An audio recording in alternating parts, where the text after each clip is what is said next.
essentially being a sanctuary state.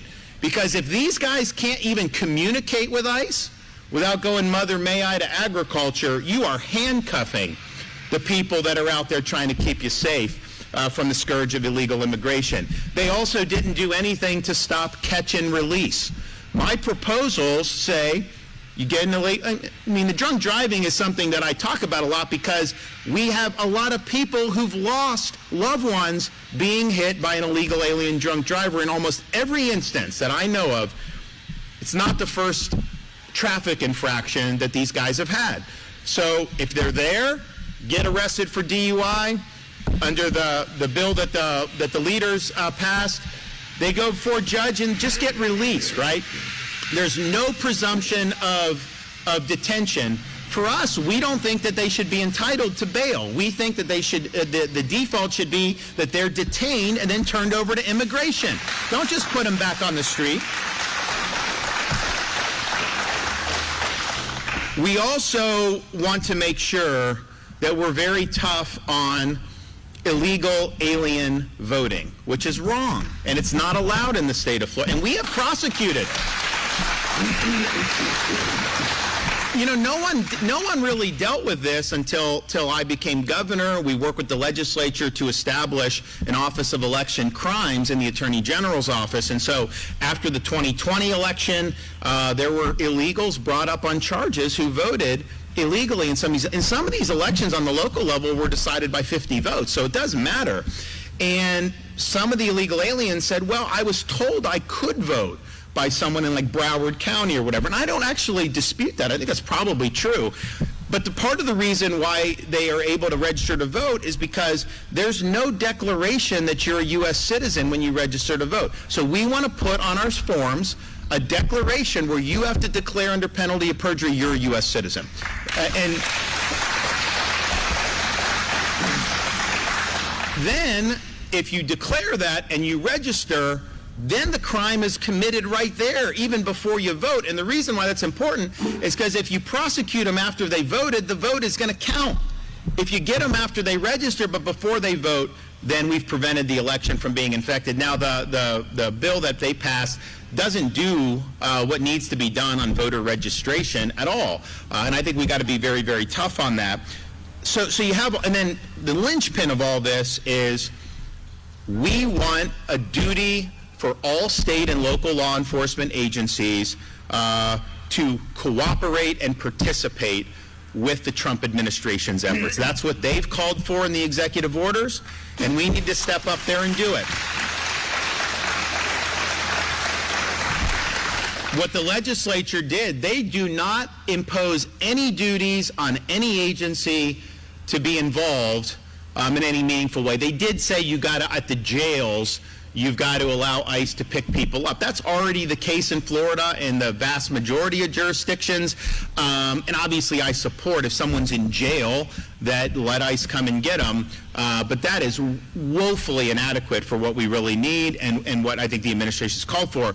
So we need to have that participation, because if you look at the numbers, they've done a lot, but you're talking about like 1,000 arrests a day. I think those will go up, but I mean, if you extrapolate that, that's like 1.5 million over a 4-year period.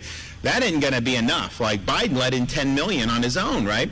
So they're going to do more in the Fed. There's no question. They'll beef it up. But unless you have state and locals assisting and being able to bring illegal aliens for deportation, being able to end, catch, and release, do all these things, none of this stuff's ultimately, the problem's not ultimately going to be solved. So states need to step up, localities need to step up. Now, we're not a sanctuary state. We ban sanctuary cities. So you can't frustrate immigration enforcement in Florida, but most jurisdictions are just like, you know what, let the feds, they don't want to be involved in it at all. And that attitude's not going to cut it, because we're not going to solve the problem if that's the case. So we want the cooperation to be the default standard.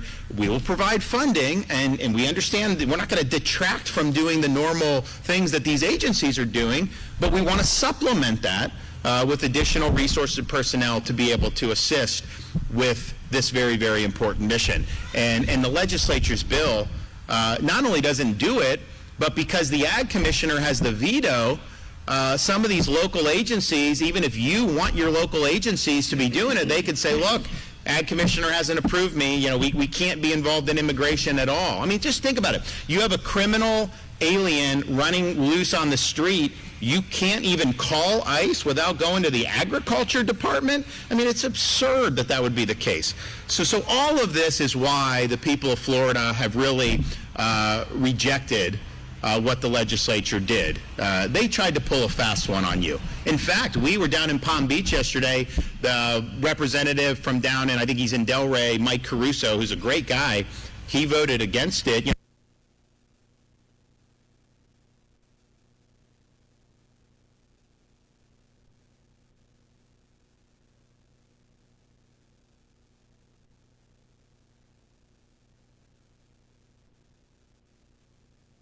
Bully you on a fundamental issue like this. I can tell you, you look at the stuff we've done in Florida, there's not been anything that we've led on that's been cost-free. We've taken daggers from the COVID reopenings, the schools, fighting the vax mandates, eliminating DEI, eliminating all this stuff we've done has come at a cost. Leadership is not cost-free. So if you've made promises to your constituents that you're going to be strong on illegal immigration, and you have an opportunity to do it, you need to take that opportunity. You can't say, well, I wanted to do it, but I was worried I'd get kicked off a committee.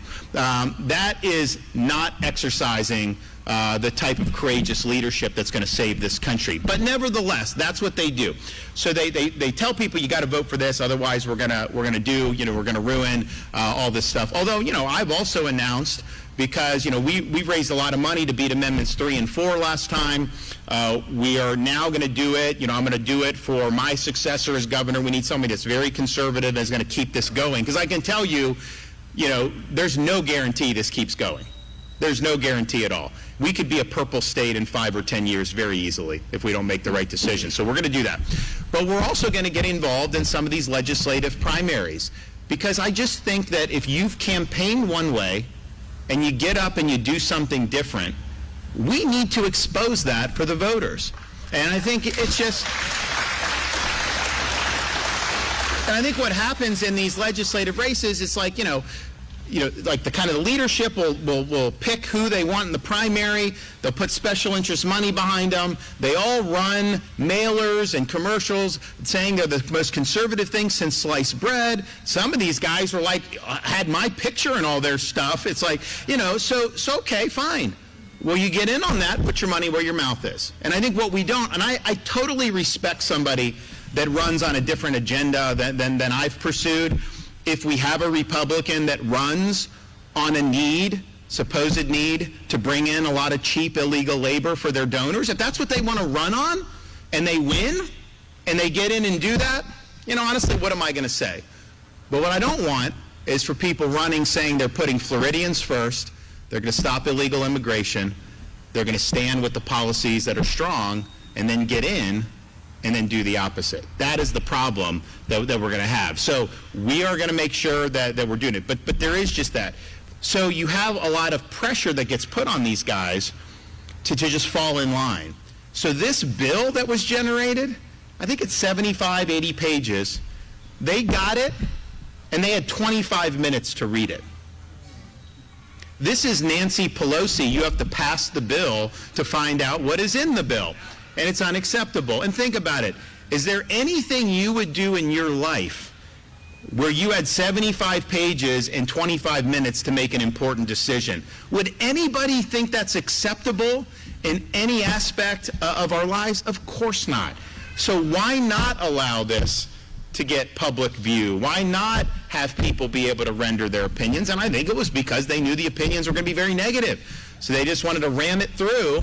And here's the thing, a lot of these members, because I've supported a lot of these guys, I've raised resources for them, and there's a lot of good guys, good men and women in there who really want to do the right thing, and so they were put in a really difficult spot because they're being told the bill's doing certain things, but if you actually look under the hood, it's this jalopy.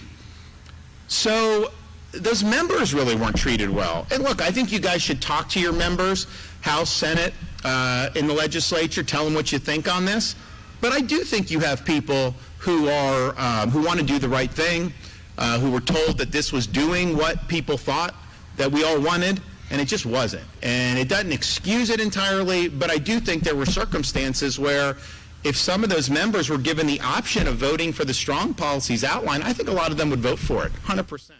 All right, that is Florida Governor Ron DeSantis. He is speaking live over in Destin, Florida, talking about, quote-unquote, illegal immigration and what he is doing to combat it versus what other officials in Florida are doing. Also talking a little bit more about President Trump and his stance, as well as President Biden.